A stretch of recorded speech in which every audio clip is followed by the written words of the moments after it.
Welcome everyone to Grow Your Brain. This podcast would not be possible without our amazing sponsors, The Gathering. The Gathering is the award-winning brand festival hosted in the breathtaking Canadian Rockies. Home of the Brand Hall of Fame, The Gathering brings the world's boldest brands to an iconic stage to share the playbooks, provocations, and hard-won lessons behind building brands that last. This year, APG Canada members can save $250 on eligible passes to the Gathering Festival taking place on October 21st to the 24th in Banff, Alberta. Just grab your exclusive promo code inside your APG portal and go to thegatheringfestival.com to buy your passes. Oh, and if you're not an APG Canada member yet, this is your sign.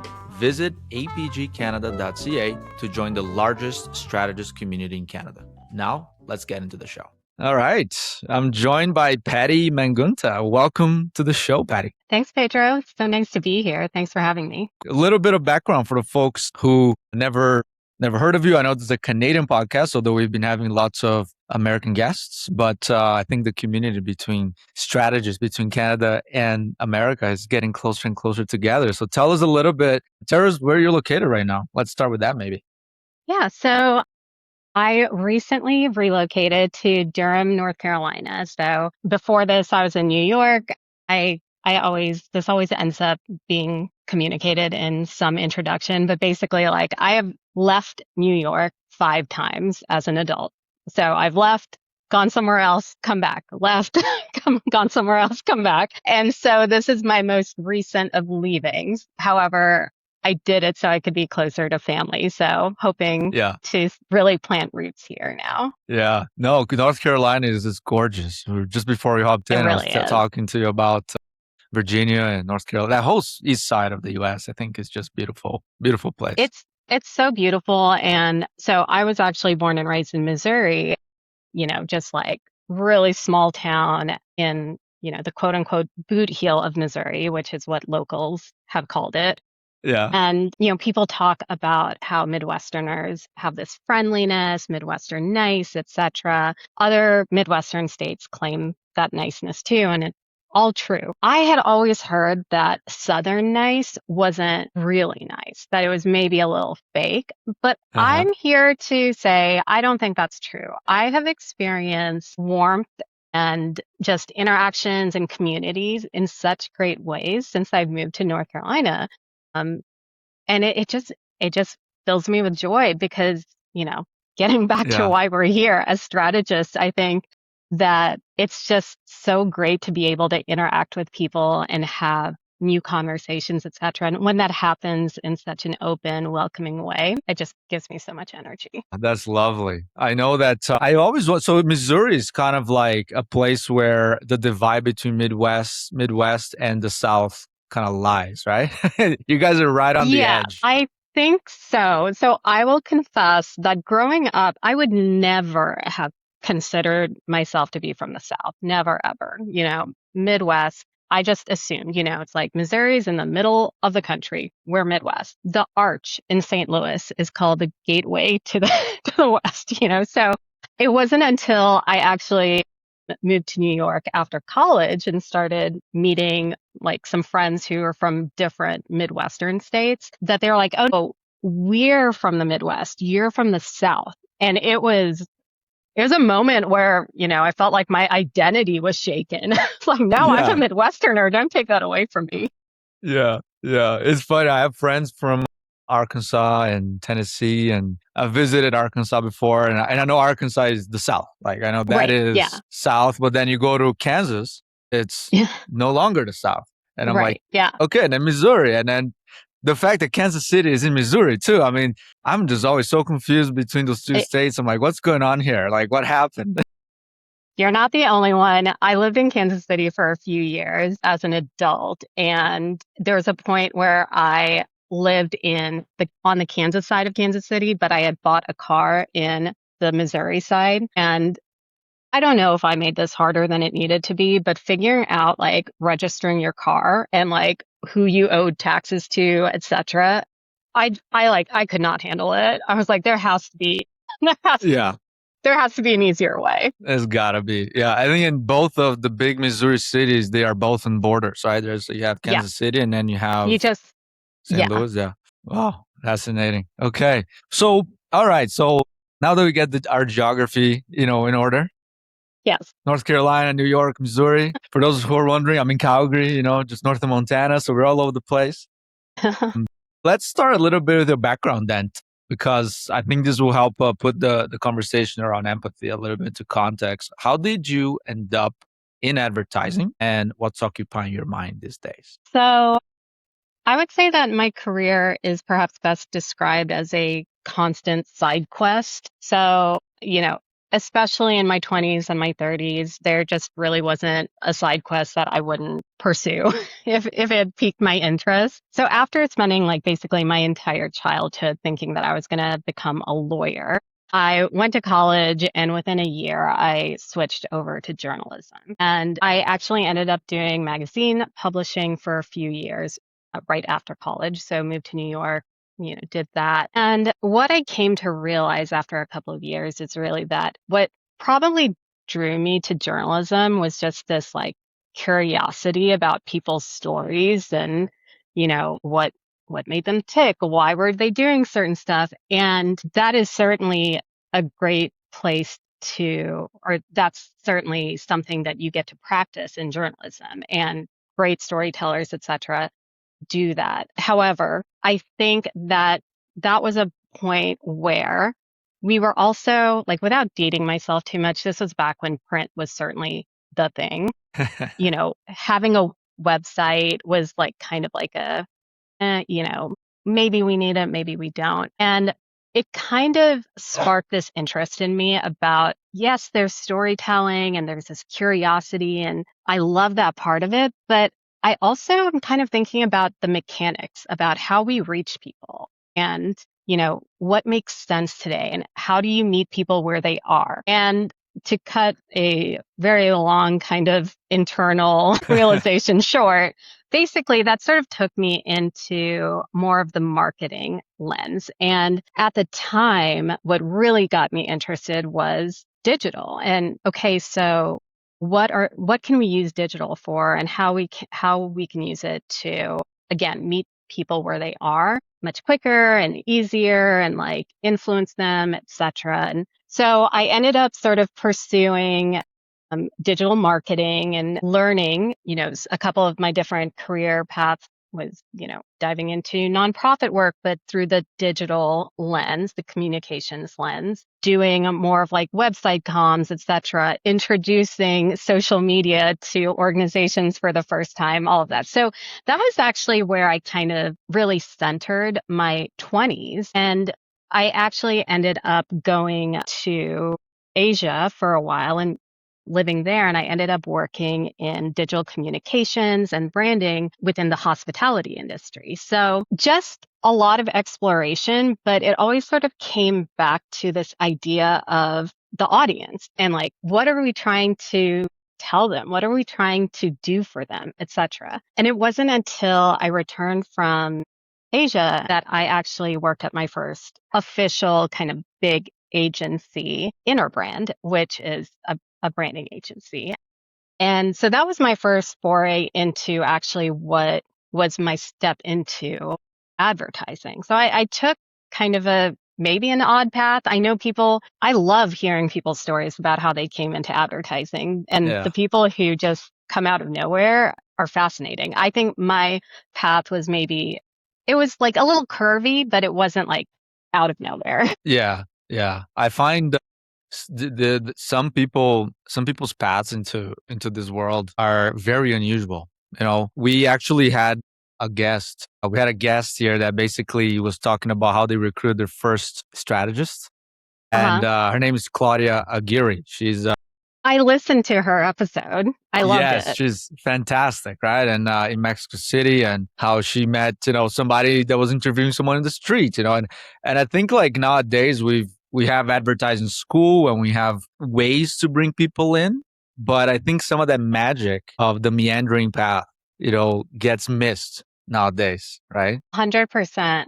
I don't mean this as a negative to anyone who has taken that direct path. There's so much that I've learned over time from people who have taken a more direct path. But I just think that there is so much value also in literally just exploring life in different ways and then using that knowledge in what we do every day in advertising. 100%. We are in the business of understanding people, right? And I think if you stay in one bubble your whole life, I think you understand your bubble really well, but maybe you don't understand, the rest of the population. And but I think a journalist, I think, you studying journalism, I think that's another interesting business that often, creates lots of great ad people, same with anthropologists and sociologists, Yeah. right? Because you guys are trying to get to some sort of truth and talking to people, right? So how do you see, journalism playing into what you do nowadays? Well, so I actually find journalists to be some of the most interesting people to follow and listen to them talk about the craft of journalism, etc. And I saw a post of someone interviewing actually a friend of mine who is an amazing sports reporter. He's married to a very close friend of mine. And they were basically talking about, or he was saying how he learned to not like that people just don't do what you want them to do, or people don't react the way you think they're going to react, or what like the facts tell you, the data says they'll react. Because he was pointing out how he had written this like long story, something about golf. I don't play golf, so excuse me if I like just move past that. He'd written this story that the network had put a lot of support into, investment into, right? So paid media, like really pushed the story, etc. And basically, if I'm remembering correctly, he said that it just like fell flat. And then he's saying there's this other story where it was just like it was about a night that he went out with a rapper in some town and they just like were chatting and he just wrote about it. And, that went viral and that was like a huge hit, right? Yeah. And there was nothing behind it. There was nothing from, his platform that was supporting it or anything like that. It was just, well, if you go more deeply into it, I'm assuming that it was about kind of tapping into something really authentic and real and raw versus something that maybe traditionally would capture the interest of a mass group of people and therefore succeed. And anyway, the point being is I just find some of those conversations and kind of what they're navigating on their end to be really interesting and really telling. There are also times that I'm listening to journalists talk and I get so aggravated because I'm like, you need to ask more questions. You like, where's the why? What, like, why aren't you probing on this, etc. And that just helps me, I think, because that aggravation reminds me to keep probing on the why, the why, the why, the why. Yeah. I think that the art of asking great questions I think is more important than ever nowadays. I think there was this book called A More Beautiful Question that was released a few years ago by Warren Berger, I believe it's called. I'll link it in the notes. But his argument was that up until Google search came around, the people with the answers were the people that rose to the top, right? Because right they had the knowledge, they could lay that on any situation and make the decisions that way. But since Google search and the internet and now with AI, the knowledge itself, the answers themselves are less important than the questions that you're asking. And then his whole hypothesis is that the next kind of stage in the 21st century is the people with the right questions are going to be the 100%. ones that rise to the top. Like how do you make sense of that distinction? I think that distinction is everything. And I see it played out in so many parts of our lives. Working with maybe more junior strategists, for instance, they come in and you train them on frameworks and processes, right? And ideally, you're trying to train them on models of thinking. But sometimes in the pursuit of efficiency and clarity and all of that, basically what you end up getting is they're not internalizing the questions that they're asking, right? And you get to a place where there's just sort of this, they ask the first order question Yeah. and Yeah. then they forget about everything behind it. And so, I mean, I just think that the answer could be anything. The answer is barely important Yeah. sometimes, you Totally. know, Totally. like there's a right answer and then there's the maybe right answer. You know, you can approach it so many different ways. It's about all the questions that you kept asking along the journey. Yeah. Yeah. No, 1,000%. I think that and I think journalists are trained in asking good questions, or ideally they are, right? Ideally. And ideally, yeah.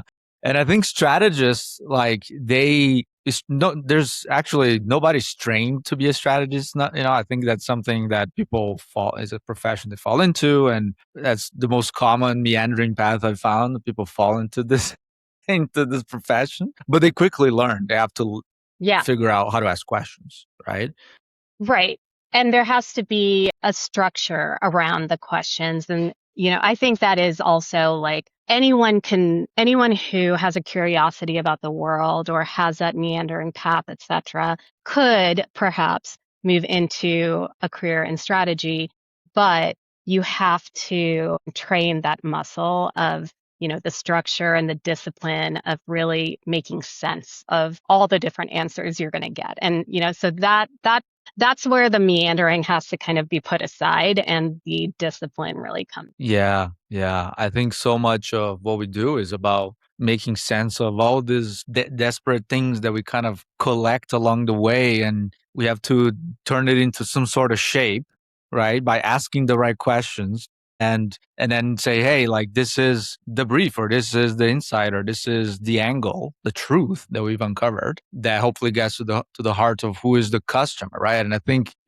we were discussing this before we started recording this podcast through email about this idea of knowing your customer is something that often gets thrown around, and it's typically at the heart of marketing.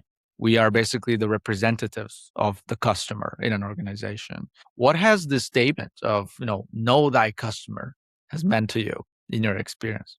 So it's interesting because I find that, and this is probably where a lot of my passion and sort of angst around this like topic of, are we doing enough to really understand people and our customers comes from. But basically, I have, traditionally, when you are working in a strategist position, the idea of knowing your customer ends up boiled down to, so you have a cute, witty description or a name, and you have like a couple of stock photos. These days, you have social media accounts that they either follow or some great clips of the type of person that you're trying to reach and like what they're talking about on social media, right? So you have that mix in there too. You use data to sort of identify their mindset, their drivers, their pain points, the brand's right to win with them, all of these different things. And from that, you get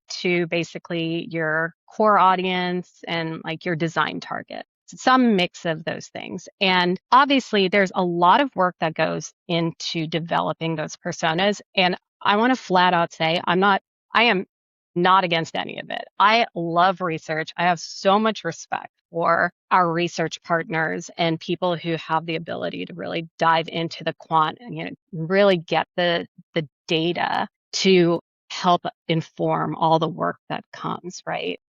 Both from the creative side as well as the business side. Love it. So I'm not here to say I Yeah. don't appreciate that. What I'd like to move away from is this idea that because a brand has that on, 1 to 3 slides defined on 1 to 3 slides, or maybe within like an entire playbook about their different personas, that doesn't mean they know their customer at all, right? Because it's such a static document. It's such like a snapshot of a snapshot of a snapshot that once we actually get into crafting the work, so everything from the brief into the actual creative ideation, etc. I just question did any of that have any meaning? Because you start to, or at least I start to try to think about who's interacting with those creative ideas in real life. And there's just inherently these contradictions that pop up, right? Because today, I think more than ever, we are a constant contradiction. I think human beings have always been contradictions, walking, talking contradictions, like probably since the dawn of time. But I think we have more opportunities to contradict ourselves today more than ever. Like I think that we're contradicting ourselves every minute, if not like we walk through life. And so in that sort of world, I guess the question is, if we're inherently full of these contradictions, and if we're living in a world where there's all these external forces working either for or against us and shaping our lives, well, then what's the best way to actually get to a core customer, right? And I think we need to push that question more. So, it's not, I don't know. I don't think there's a right answer out there. I have like different hypotheses, et cetera, but I would love to see us as an industry and as a discipline really confronting that question more, and not having a couple of slides to talk about the customer and talk about culture through social media posts, et cetera, but instead really just unpack humanity with our group of strategists, as well as with our creative partners, et cetera, and ideally our clients. Yeah, look, I think this point that you make about we're walking contradictions, to your point, I think we've always been a walking contradiction. It is impossible for a human to be perfectly, aligned with everything they've said. I think nowadays we get caught in our contradictions more often because everything is out there. Then you're able to catch people on their contradictions. But I actually don't think that's bad. Like, I don't think that's being a contradicting yourself is a bad thing. As a matter of fact, somebody once told me that a telltale sign that you've landed on something interesting that you should dig deeper and ask more questions on is when something feels weird, when maybe you landed on a contradiction. Yes. It's like, what's underneath this place? And there's a tension there, a very human tension, typically speaking, right? Yeah, agree. Definitely agree. So, I mean, that's, well, contradictions or opposing views, et cetera, like that is tension. That's the tension. We talk about needing attention. Well, then that means there's some sort of contradictory behavior. Two things are pulling in opposite directions. And 100%, I don't think it's a bad thing. I don't think we should be afraid to really dive into that. It's funny because I've been rewatching Ted Lasso recently, and great show. So when I started from the beginning, and the episode where he says, "Be curious, not judgmental," love that. Agree with it at a high level, etc. But then from a strategist perspective, I was like, well, I mean, it's okay to be judgmental, though. If you're judgmental, put a pin in that. Ask yourself, why are you judging that person? Because if that was an instinct for you, there are other people who feel the same way, right? And you need to unpack that judgment alongside your curiosity, right?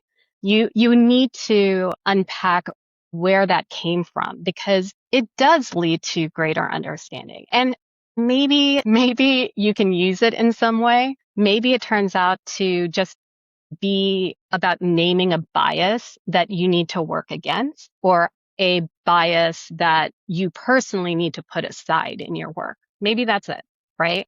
But all of those like tensions and those feelings and those instant reactions, like just capture it, sit with it, like examine it. And again, I think these are the sorts of things that I'd love for our industry to just like sit and talk about more, because we can't, what's the word? Like, we can't turn some of these conversations into a training or a routine necessarily. Like, a lot of it comes from just practice and type of person you are, et cetera. But I do think that we should emphasize the importance of like all this uncertainty and the good feelings and the bad feelings, not only within the people that we are observing and, using as a consumer, but just within ourselves as well. Yes, Sorry, that was a 100%. long. No, this is perfect. Like, because I think you actually touched on something that's really interesting, which is this idea of we often filter ourselves or censor ourselves when we're judging something. Like, oh, I'm being Yes. judgmental, or it's like, no, it's like as humans, like that. Honestly, I think that what separates us from the machines is the fact that we have an opinion about things, And I was telling this the other day, it's like AI doesn't have an opinion, doesn't have convictions. If you push them, they say, I'm sorry, I'm wrong, you're right. But humans, we do have opinions because we judge and we, investigate and we ask those questions that get to a point of view of things. And oftentimes you can do something with that point of view, something commercial. Sometimes it's just a means to another question that you have to Exactly. ask. Right. You Right. don't always have to use everything, you you uncover. But this leads us to the next thing I want to ask about, which is obviously there's a lot of nuance in all of Mm-hmm. this. Humans are nuanced beings. We're not simple. We're highly complex emotionally, mentally, everything, culturally, right? But whenever we're trying to pack this up into, let's say, a persona or whatever, like trying to get to the know your customer slide, Mm-hmm. I think oftentimes we end up losing some of the nuance, but we need to do it because otherwise, how does that travel through an organization? Like nuance doesn't travel very well through an organization, right?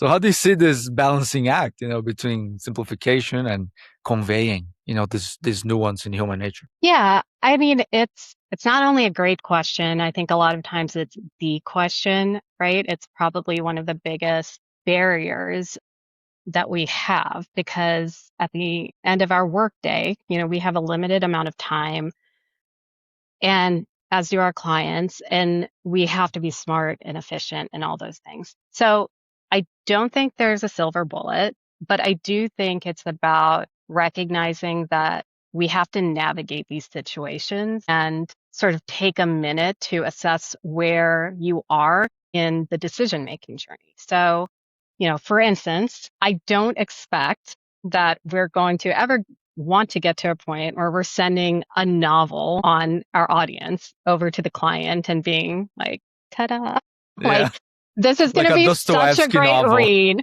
Right. Please read this at night. You're going to be so emotionally moved. It's going to be fantastic. Like, no, that's, Yeah. that's just not going to happen. But I also think that doesn't mean that we are allowed to just default to that 1 to 3 slides of bullet points and numbers to describe and capture our audience, or even let's say a 10-page slide that includes some like storytelling around the cultural tension, because that like starts to kind of hit at the surface of what's going on with your consumer and your audience, etc. But there's a lot to unpack underneath there. I think depending on where you are in the decision making process, if you are trying to socialize a strategy with the CEO, you have to be smart about it, and you have to figure out, through partnership with your clients, et cetera, your best knowledge. How can we pack that up in a way that they get what we need them to get so that we can all be aligned? If it is someone who's a senior client, you get more space. If it's someone who you actually encounter day to day or just more regularly, if that's someone who you think has the bandwidth and the mental energy and the emotional energy to sort of get in the weeds with you, spend some time outside of a deck, right? Like Yeah. just talking about it, like with your clients, so that they really internalize this whole human being that you're trying to paint, right? Yeah. And so I think that my focus is more about what we do behind the scenes as a strategy discipline, because that's all that nuance, et cetera, is what actually supercharges the work that goes out into the world and either has an impact or doesn't. So that's sort of, I agree that, or maybe I just don't have the answer for like something easy to package up that still carries nuance. I think that you have to kind of be inefficient about it and, Totally. and take the time. I actually think it it's really important. What I want to try to do more of and what I've had success with in the past is the best work has kind of come from times when I've really worked with creative teams and it doesn't feel like we're working. We're just talking about the consumer that we're trying to like get. So obviously it is work and we start from a place. It's like, oh my God, like sales are down, like this doesn't work, whatever it is. We need to drive traffic to store. We need to get more eyes on this. We have to change so-and-so's perception of the brand. But you just take the time to really kind of unpack and ask yourself questions and be judgmental about the persona that you've been given, Yeah. and it's Yeah. like, say, what do you mean? I've never seen someone who is, first generation American and also does XYZ, like whatever Yeah. contradictions. That ends up feeling, usually by the end of those conversations, everyone, the strategists and the creatives, etc., everyone feels like they have a much richer understanding of who the human is. And they're not just like random words on a paper. They're not just demographics, age groups, etc., right? You really start to kind of see them as fluid, dynamic people who are making all sorts of decisions in life. Some of them are very intentional and some of them are just very random. But you have to have those conversations. So all this to say, what I want to do more of is before I ever take a creative team through a deck talking about the consumer, I want to have like almost a sharing session. No slides, just conversation, face-to-face conversation. I tell you some stories about what I'm learning. I start to paint a picture. You probe the picture that I'm painting and say, that doesn't add up because from my experience, da da da. And we talk about it. We debate it. We unpack it. I think even that one step before actually doing a creative kickoff with a brief on a page, just that one step will help you so much more. Yeah. I love that. I think that, the exercise of bringing your creatives along the strategy journey, Yeah, sometimes, most of the time, if you have the capacity and the hours to do it, I think it's always recommended. Like, bring the creatives to the field study, the ethnography that yeah, you're doing, to the interviews that you are conducting and things like that. I think stories as well, like you mentioned stories. I think stories are a great vessel to convey nuance as well, because you don't need to say everything in a right, story to convey things that are unsaid, right, right? right. I think there was this great case in during the World Cup. I think the South Korean team had just lost, had been eliminated from the World Cup in Mexico City, or was it Guadalajara? I'm not sure which town. And the fan is leaving the stadium crying. Right? It's like, oh my God, my team got eliminated. And then next thing you know, in the span of 30 seconds in the video, the Mexican fans start, celebrating with him. You're exactly where you should be, throwing him in the air, and by the end of it, the tears of sadness become tears of joy. And it's like so much can be conveyed through this 30 seconds of that individual just experience that is just such fertile territory for any brand that's trying to convey the nuance of that particular situation. Right. And so I think that is empathy, like being empathetic about your customer and trying to put yourself in their shoes and figure out like what they're feeling. And that requires you to be honest with your own feelings as well. Right. Right. Well, That's what it is. Right. I mean, if we as strategists try to separate ourselves too much from those stories and our consumer, etc., I think that harms us, and I understand the need to not, fall for our biases, etc., and all of that. I get it, of course. But if we want emotionally resonant stories, if we want our brands to be able to tell those stories and make emotional connections, you have to be emotional. You Yeah. have to be able to sit with emotion. Um, and so I love that example because also like to get to some of those rich territories and the, rich creative ideas, you can tell that story and ask 5 different people, what is that story telling you? Like what is the nuance to you? And I would love to hear, like, actually, what would you say the nuances? Because I know what I think some of the nuances are, but I Yeah. mean, Yeah, actually I used that exact story in a conversation I was having with my executive creative director for a brand that we were developing, for a campaign. And we were talking about this idea of being present, which hmm is so rare nowadays. And I think that story conveyed this idea of like, you're exactly where you should be. Your team just lost and you're exactly in the place you should be because you just went from the lowest of the lowest to the highest of the highest in a span of 30 seconds. And it's like something negative can also become a positive if you are surrounded by the right people.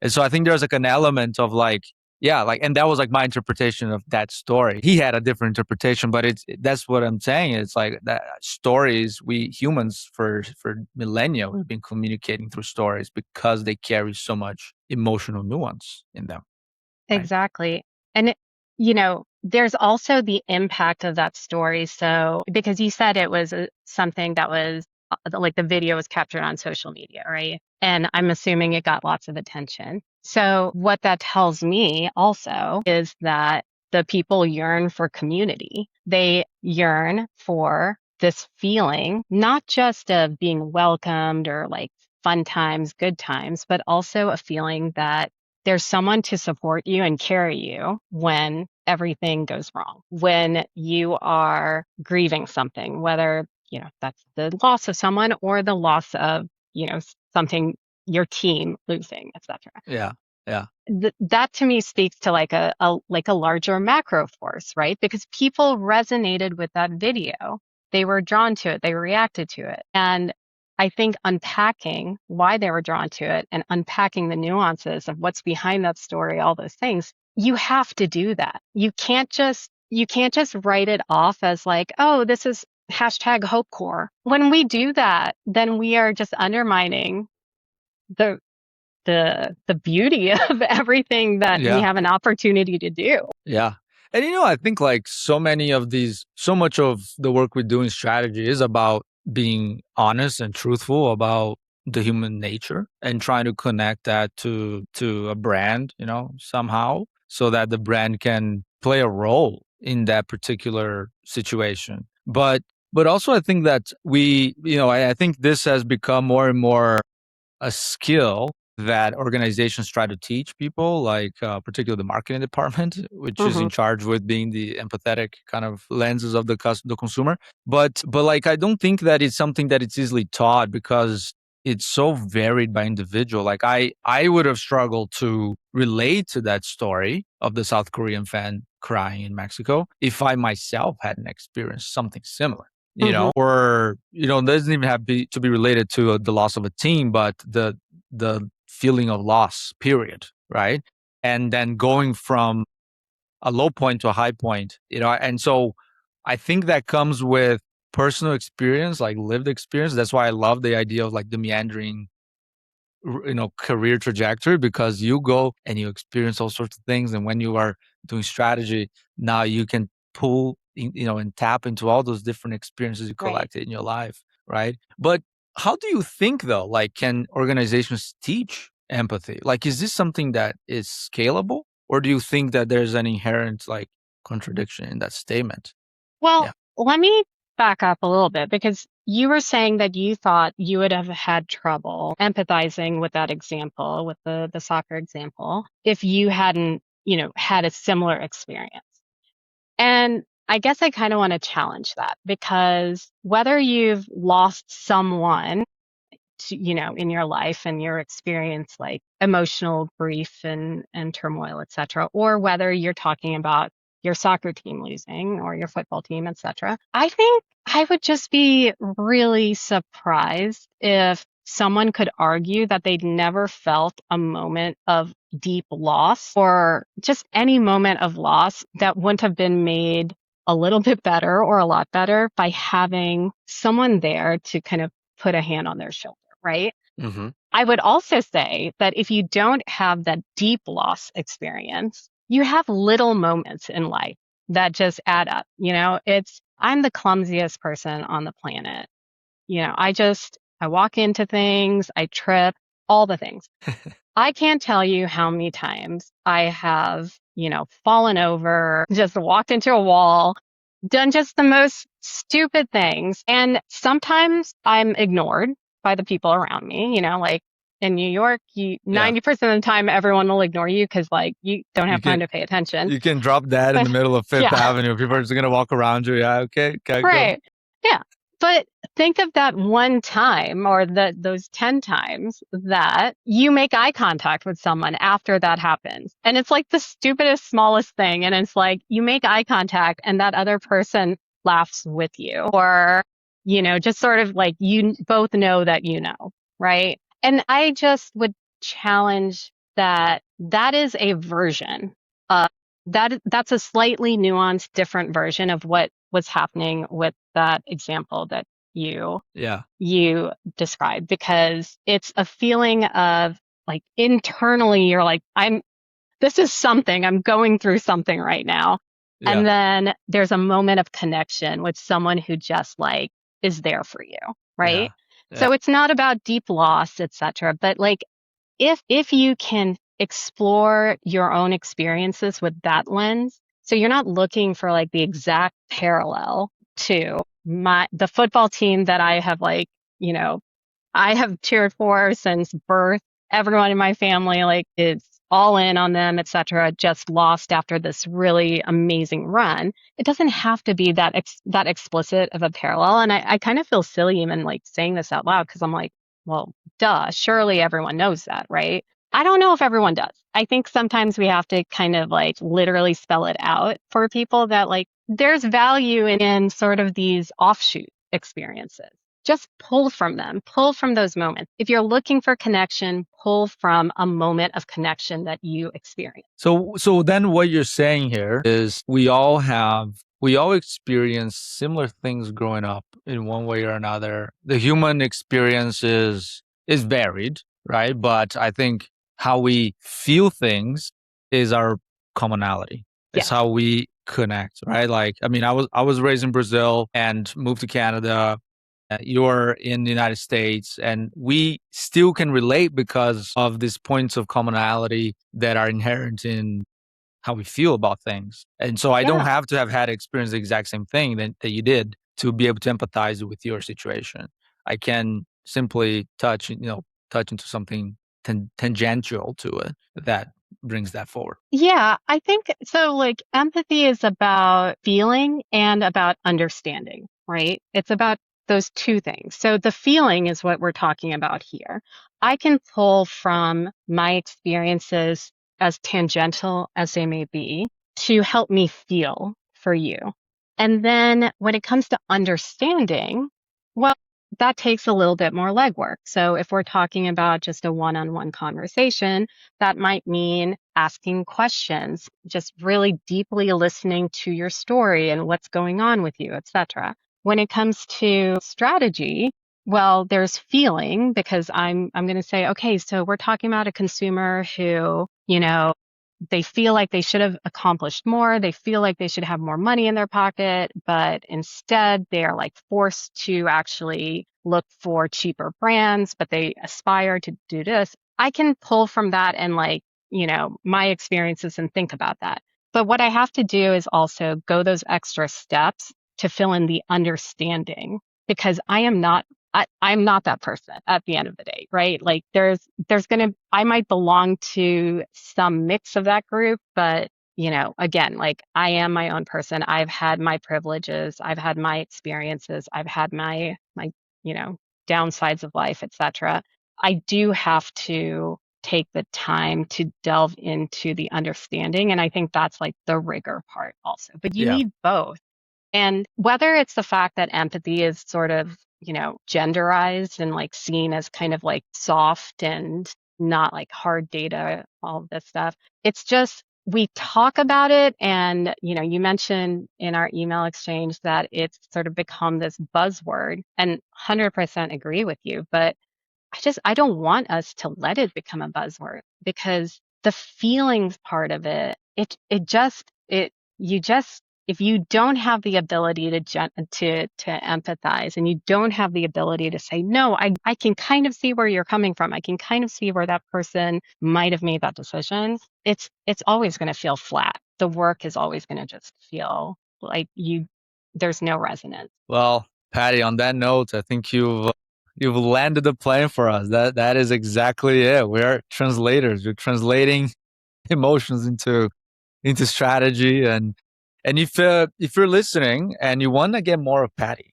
well, you can. She's going to be teaching a class for the APG School of Strategic Goodness on September 9th. And the title of the class is No More Cliches, How to Defy Stereotypes and Meaningfully Connect with Consumers. We're just going to get at the heart of empathy. I mean, I'm super excited for that, Patty. Thank you so much for making the time.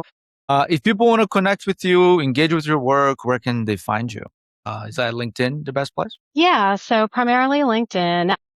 On LinkedIn, I do go by my full name, Padmini Mangunta, so Padmini Mangunta. There you go. But I'd love to connect with anyone. Amazing. Well, Patty, thank you so much, and can't wait for a class. So thank you. It was so great to meet you and chat. Likewise.